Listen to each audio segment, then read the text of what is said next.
Do you recognize that sound? You know what that sound is? Morse code. Back in the 1890s, Morse code was one of the most sophisticated forms of communication. And the jobs were highly sought after. They were very prestigious jobs. There was a job opportunity listed in the newspaper for a Morse code operator. And it said to be at this particular building for an interview at 8 a.m. So the day rolled around and all these people flooded into the office, and there was lots of chatter going on. There was no receptionist, but at the reception desk there was a little sign-in sheet. And people would go and sign in, and the sign said, "Please sign in and wait to be called to the inner office." Well, this woman walked in and she signed in, she sat down, and she had not been seated very long before she got up and she walked into the inner office. Well, all the people in the waiting room were furious because they had been there so long, and somebody said, well, people like that never get anything. They never get anywhere. They're pompous and arrogant, but in the end it always comes back. Well, it wasn't very much longer before the president of the company emerged with this woman, and he said, "Thank you all so much for coming, but the job has been filled." And there was an uproar, as you can imagine. People saying, well, that's not fair. I was here at 8 o'clock. I've waited all this time and you didn't even interview me. The president quieted everybody down and he said, in the air when you walked in was Morse code.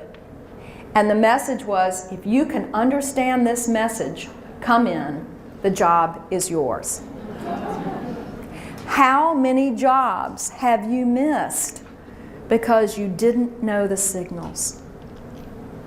When you read, and there's a courtesy copy for you today of Lipstick Jungle, read that section on nonverbal communication. Learn what the signals are so that you don't miss an opportunity. Some Swedish research scientists got together and they did an experiment. It was very interesting. They did it on fleas. Did you know that a flea can jump to 13 inches? 13 inches, a little tiny flea.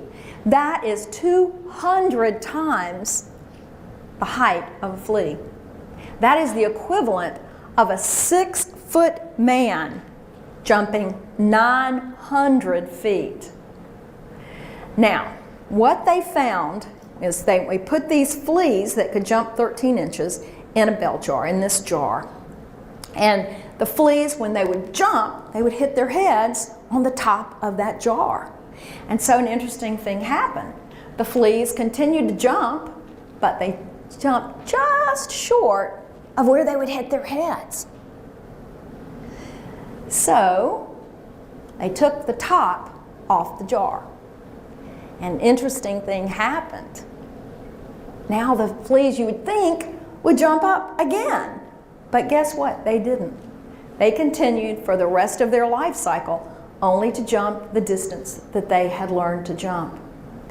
The good news is you are not a flea. You're not. So if you've been socialized one way to think one way, you're not a flea. You can jump as high as you like. The sky is the limit.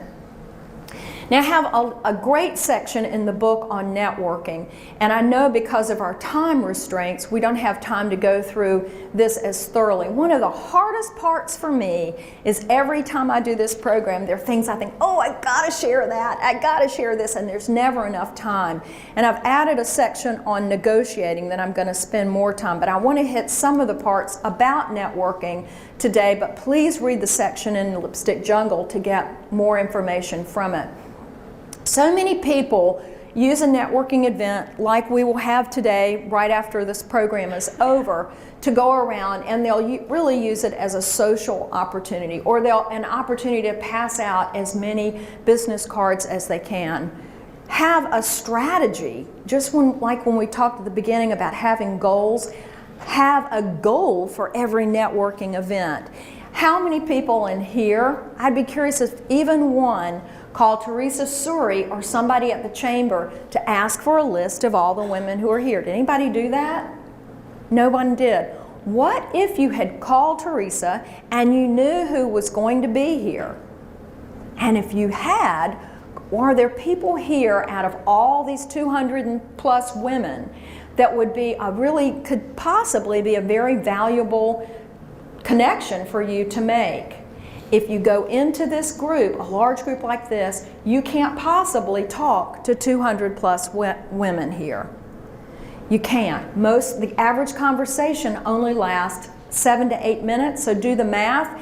In 1 hour, how many conversations can you make? It's 7 minutes apiece. 7 8s are 56. So maybe you'll talk to 8 people during that time. But if you've had no plan, you're probably going to talk to the same people that you're seated at your table. And I noticed today we've got all the U.S. Cellular together. We've got all the Craven Community College together instead of using this opportunity to network. And if you can be more strategic about it, the better. So go in there with a networking goal. There's a good section on conversation prep, how to prepare for small talk. And a lot of people say, I just hate small talk. Nothing good ever comes out of it. Big things come out of small talk, because small talk is where we form those relationships that form the basis for the really big talk, the big business talk. Like it or not, people do business with people that they like, people that they feel a sense of connection to. Going all the way back to my time at Oxford, holding my knife and fork differently in the American style rather than the European style set me apart. It made me not one of that group. Knowing how you never have to compromise who you are, ever. But you can make adjustments so that you can forge relationships and get rid of some of the barriers that will cause you to be able to develop relationships with other people who will be in a position to hire you and get you into the places that you want so you can get what you want, need, and deserve.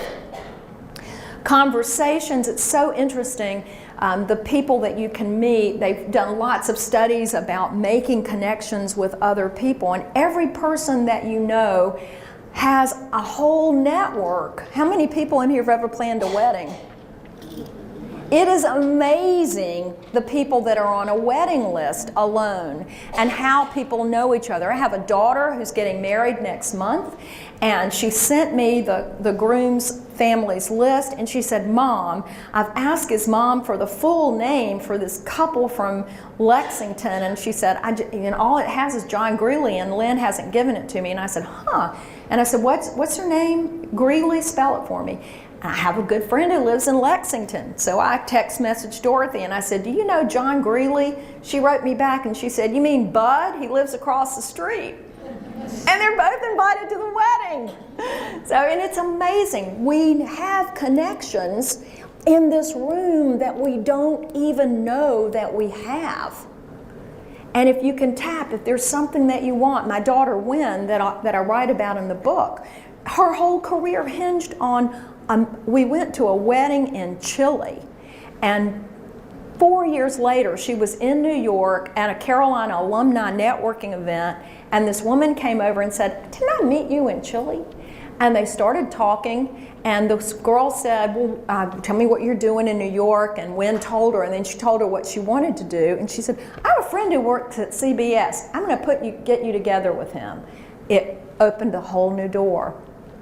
Meet people, make connections. Don't all sit at the same table when you go places. A lot of stuff in the networking section. The rule of 3, if somebody asks you what you do or tell me about yourself, get this prepared, get it down to 6 to 10 words and to tell them what you do, whether it's in real estate or psychology. I know I've got some psychotherapists here. Whatever it is that you do, narrow it down very briefly into 6 to 10 words so you can get it out very quickly. For me, what I say when somebody asks me, I say I'm a writer and professional speaker. I've done it in a nutshell. Then if they want to talk more about it, and usually they're pretty curious, well, what do you write about or how do you do that? Then you're given 30 more seconds. So if I've got more than that 3 seconds, I'm going to tell them something unique about me, what it is I do, who I help, and how I help. So if it's a woman and she's a woman, I know I have an MPI planner here. Where's my MPI planner? I walked in with her. She may have left. Oh, there she is, over there. So I didn't talk to her for a while, but if I had known she was an event planner, I could say, well, what types of groups do you typically plan for? And that's going to shape what I say. If she says, well, I do women's groups, then I'm going to tell her all about Lipstick Jungle and how the women's program that I do. But if she says, I do banking groups, for instance, then I'm going to say, oh, that's interesting. I did training for 2 years for BB&T, and now I do professional speaking, and I'll tell her the things that I do. So I shape it. I'm going to shape my answer based on the industry, and you can do that no matter what your profession is. But think about it in advance. Again, if you just let it happen, it's probably not going to happen the way that you want it to. If you have longer than that, you might want to think about asking that person for an opportunity to go get a cup of coffee sometime. I might have said to her, well, I'd love to hear more about what you're doing, but remember how long I said the average conversation takes? 7 or 8 minutes, and we've about maxed our 7 or 8 minutes, and there are all these people here for her to meet. There's another professional speaker here today that you should meet. There are all these people here, and maybe she's done her homework and she knows who they are. I don't want to monopolize her time. I don't want her to monopolize mine either. So then I gracefully get out of the conversation and I say something like, gosh, it's so great to meet you, and I'd love to tell you more about what I do to help X, Y, and Z group, and I'd love to hear about your group. Would you like to get together for coffee later this week or next, whatever? Set a time and pick a non-threatening place like Starbucks. At the very least, get the address and phone number and do a follow-up and send an email or handwritten note, which is even more powerful. Make sure that you have business cards. There's a right way to use them and a wrong way. Passing them out to everyone is not a good way to use them. A lot of good stuff in Lipstick Jungle about using business cards appropriately. Getting out of conversations, I touched on that just a minute ago, but a lot of times when people try to get out of conversations, they'll say, well, excuse me, I'm thirsty, I'm going to go get something to drink.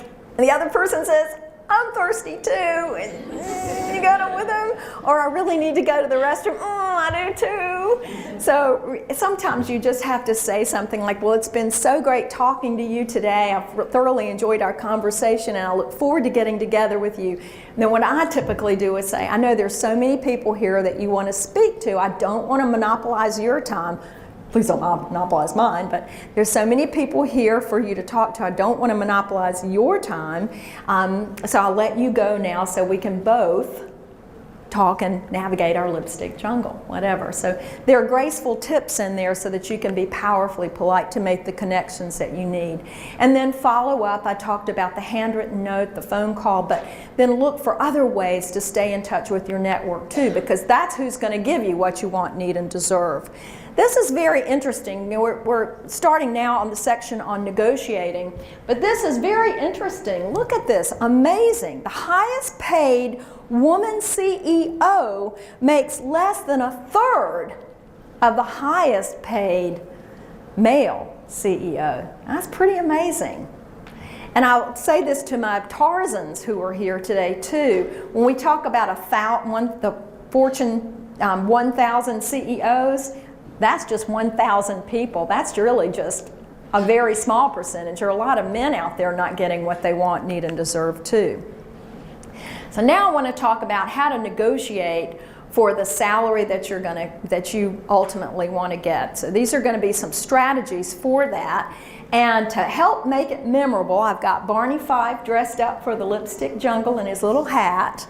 And let's see what he has to say about how to help us get what we want.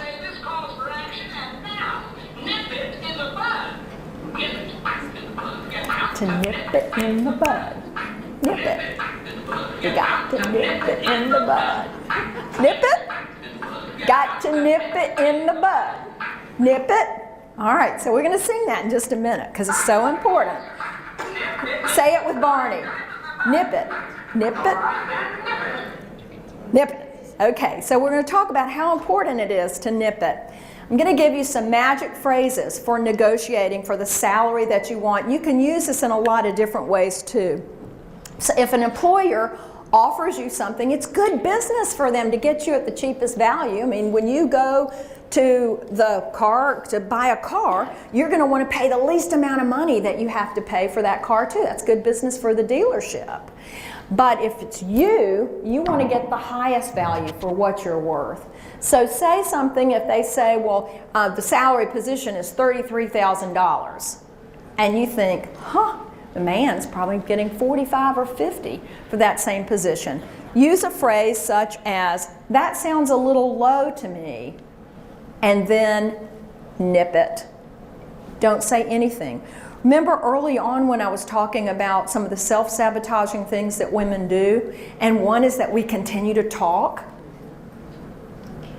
Don't talk. Say, that sounds a little low to me. And then that employer will eventually speak. But if you speak first, you're going to lose. So you have to nip it in the bud. Typically, the person on the hiring position will do a couple of things. He'll make you a new offer, or she will make you a new offer. They'll ask you what it is. How much is it that you think that you should get for this? And say what the best offer would be. Everybody say this to me right now. That sounds a little low. And make sure when you say that, it sounds a little low. Not that up talk that we mentioned earlier. That sounds a little low. With your voice going up, and make sure you lower your voice a little bit too. Don't have the little girl voice. That sounds a little low. And then nip it in the bud. Nip it.